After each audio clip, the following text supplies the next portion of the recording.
First off, I'd like to thank everybody for coming out here for this Memorial Day service. It's a great crowd, great weather today.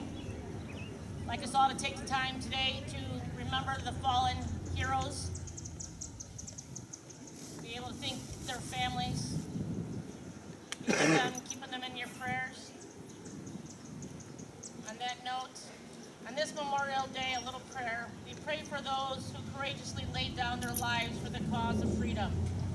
May the examples of their sacrifice inspire us in the selfless love of your Son, our Lord Jesus Christ. Bless the families of our fallen troops and fill their homes and their lives with your strength and peace. Amen. Also, veterans have the ability to come home. Memorial Day is a day we as a country come together to honor and remember our servicemen and women who answered America's call to service and paid the ultimate price. Memorial Day is a time for Americans as one body to stand up and say, thank you, we remember you. Let us all remember and thank a veteran when you see them. When you're having your barbecues and make a toast, say thank you. If you see a flag, you see someone in uniform or wearing a military hat, say thank you. We should all remember and never forget why we're here today. Thank you to everyone that served and that are serving. Thank you for the families that supported your sons and daughters, fathers, brothers, sisters. Thank you. And I'd like to introduce Kit to come up and say a couple words.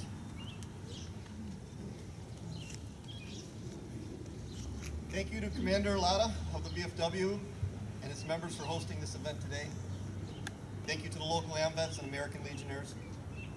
And thank you to all of those who have served and are currently serving in our military. We offer you a debt of gratitude. I would like to acknowledge my fellow Village Brookfield board members, Clerk Bridget Weber, Trustees Brian Conroy, Ed Coche, himself Navy veteran, Nicole Gilhooly, Mike Garvey, Katie Kaluzny, and David Lear. Thank you to our public safety personnel. We stand here today with the very important task to pass on to our friends, our family, our neighbors, to future generations, what today is really about. Memorial Day is meant to pay respect to those who have died while protecting our country and defending our rights. Today is meant to commemorate the lives of those who paid the ultimate price in serving our country. The sons, the daughters, the husbands, the wives, the friends, the neighbors. Toss the hamburger on the grill, head to the Wisconsin Dells, enjoy your day off of work. But none of that has anything to do with what today is all about, but rather is a result of what today is all about. We run the risk of forgetting the purpose of those who served unless we make the conscious effort to continue to remember them, and to continue to pass this on from generation to generation. As a country, as a society, we run the risk of forgetting what happened in the Revolutionary War, the Civil War, World Wars I and II, the Korean War, Vietnam, the Cold War, Kuwait, Iraq, Afghanistan, and numerous other conflicts. The Korean War is still a smoldering fire nearly 70 years after many thought it ended. There are a lot of lessons to be learned from our past. In our community, we have several veterans memorials, a military cannon, a jet airplane, a park, a fountain. But how many in our community do not understand what these are or what they stand for? For some, it can be easy to discard the past. As generations change, times change. Our national conversation changes over time. Who would have envisioned the topics of whether or not to stand for the national anthem, or whether or not our flag, the flag of the United States of America, still has meaning?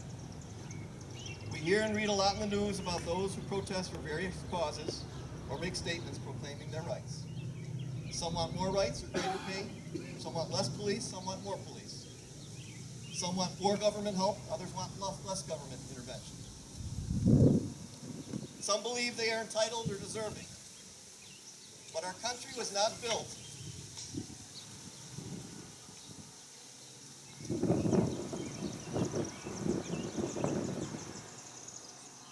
country was not built simply by believing we were entitled.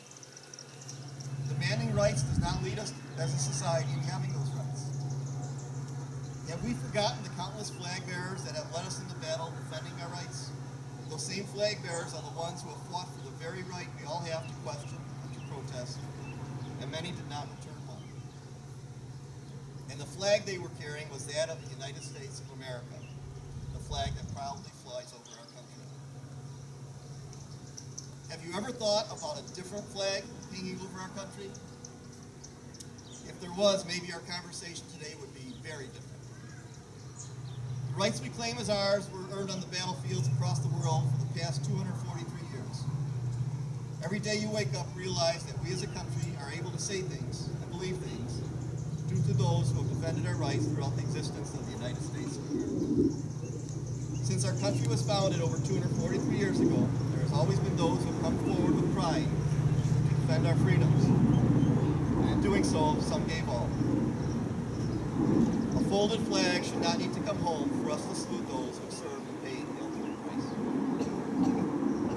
From world wars to cold wars to wars on terror, we stand here today to pay tribute to the bravest in our community who gave all on our behalf.